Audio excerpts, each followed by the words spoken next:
To start, I'm just using electrical tape from the Dollar Tree. It's cheap, it binds to the metal really well, and it allows you to work around the curves better than painter's tape. It can be a little difficult to curve, but you can just lift it and replace it as you need to.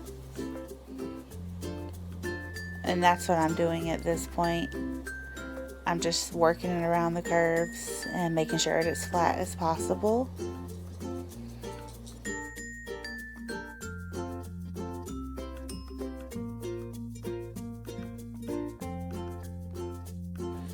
At this point, the electrical tape was just getting a little too hard to control, and it was starting to bend and bind up on me. So you're getting ready to see me cut it with scissors, and all I'm doing is just laying down another piece and starting it over again, but still going around the curves.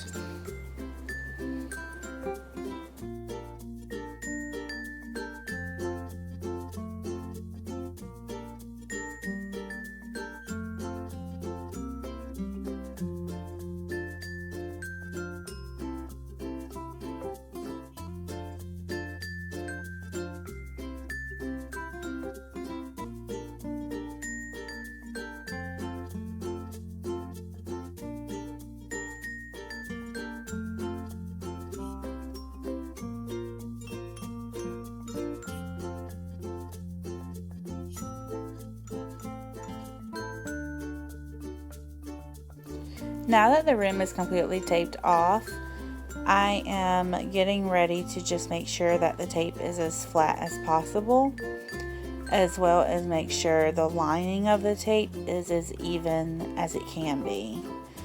This can be a little bit of a difficult process. Sometimes you might have to lift and replace, or you can use an instrument to help you push it down.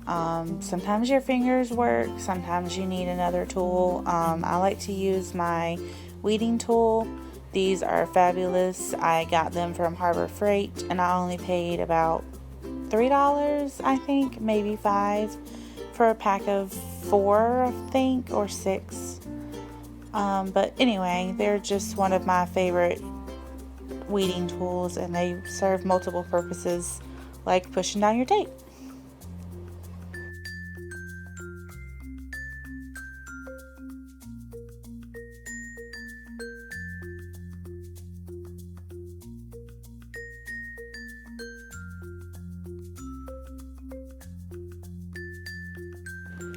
Okay, now that the tape is completely laid down and acceptable, it is now time to mix up your epoxy for the epoxy method of applying glitter.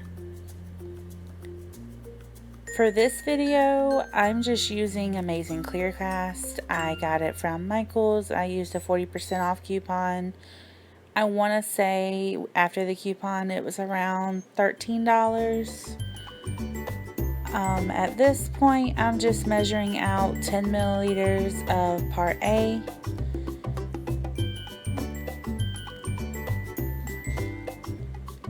I'm just looking at the measuring cups, which I get these from Allegro Medical. You can order them online. They have free shipping every once in a while.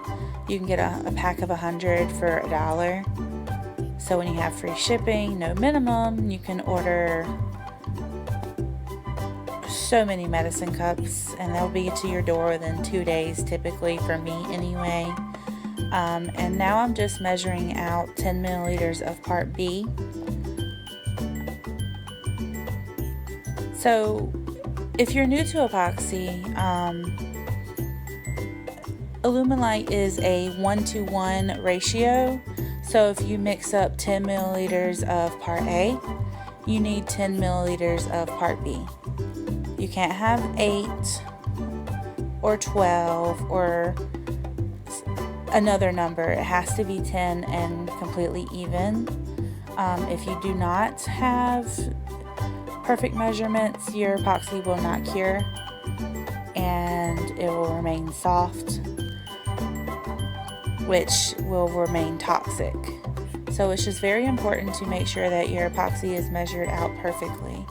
So at this point, I am just adding part B, which is the thinner part of epoxy, 2 part A into a measuring cup. Depending on the amount of epoxy you mix, sometimes it's helpful to add both parts into a bigger cup to mix. But since I'm only mixing 20 milliliters total, just a regular measuring cup is fine. It's extremely important to make sure that you scrape the sides and the bottom to make sure that all of your epoxy is mixed together. The manufacturer recommends around 3 minutes of mixing. Right now you can see that the epoxy is a little cloudy. I particularly start to mix until it turns clear. I know some people worry about bubbles in the actual measuring cup, but to me that's not a big deal. I just mix until it's clear, and then once I apply for the epoxy method for glitter application, I take a torch and I pop the bubbles. So I really care about just removing bubbles instead of preventing them. So while bubbles aren't a main concern, my main concern is just to ensure that both part A and part B are fully mixed together. If they're not, as I stated before, they won't cure properly, it'll be toxic, and it will not have the FDA compliancy that is required.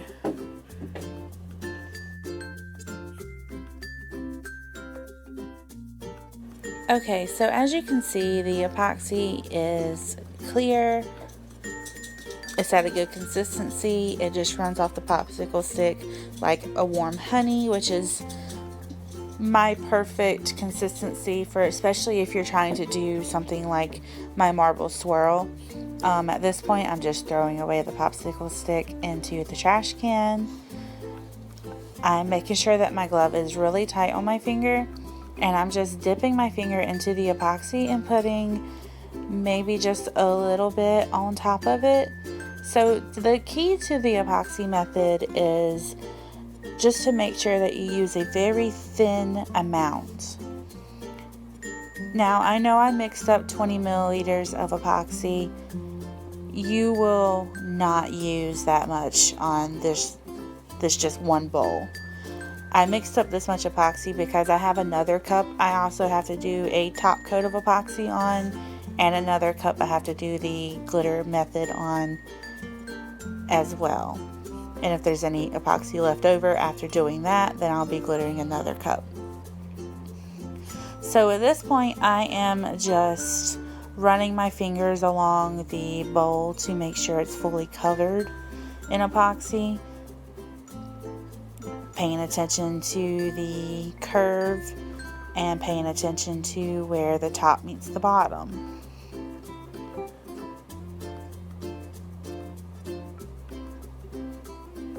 So at this point, for part 1, you do not need a cup turner. So the epoxy method, your coat is extremely thin. I want to say I used maybe 4 milliliters total. The good thing about this is your epoxy won't run, which is why you don't need a turner. You don't have to worry about your glitter dripping down. You don't have to worry about bubbles forming necessarily or drips forming. And you also can just apply your glitter, which we will get to in just a second. I am just making sure that the bottom curve is completely covered along with the tape line, just to make sure we have good coverage. And because I am using a chunky mix glitter, it can be just a little bit more epoxy up there. It's not as important for it to be extremely thin, like 1 to 2 milliliters with chunky, as it is with a chunky mix. Because if you use the epoxy method with a extra fine glitter and you have too much epoxy on your cup, your bowl, or whatever it is you're glittering at this moment, it will suck up the glitter and give you a metallic shine, and it will just not look good.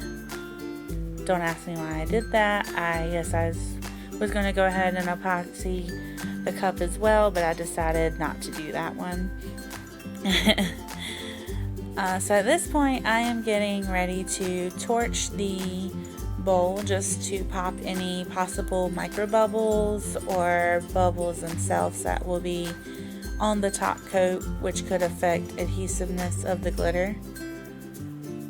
Just a few quick passes. I'm not staying on it too long in one place. You don't want to risk burning your epoxy or causing it to cure too fast.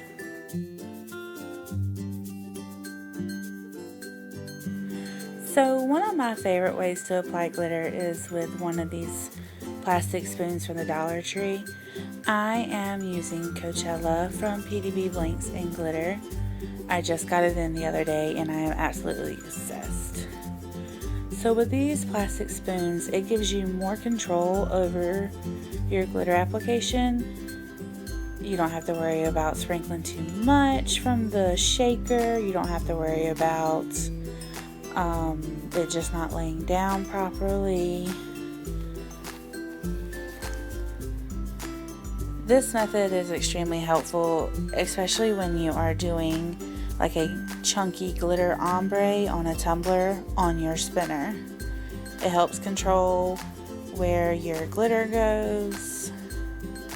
It's just awesome and one of my favorite methods.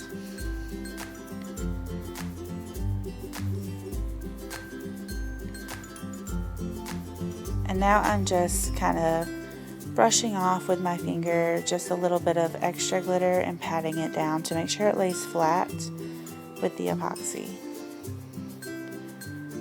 And I've got to say that the coverage with this glitter is absolutely phenomenal. All I did to prep this bowl was I sanded it and then washed it and let it dry. There's no base coat. That is just with one coat, and I am absolutely blown away by the coverage. So now that the bottom is covered, I am just sprinkling glitter onto the sides. So usually the spoon method is my favorite, but since the bowl is much bigger than your typical tumbler, I decided at this point I'm just going to go ahead and shake the glitter from the shaker, since I don't have to worry about two colors blending too much since it's only a single color. If I was doing an ombre, I would have continued with the spoon method, but it's just one color, so this is fine, and there's parchment paper underneath, so I don't have to worry about wasting any glitter.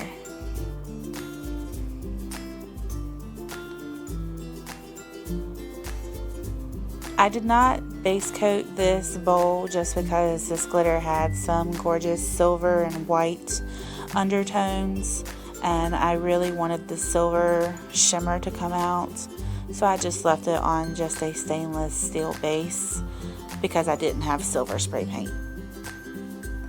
I prefer to base coat everything, so if I had silver spray paint, I would have sprayed it silver.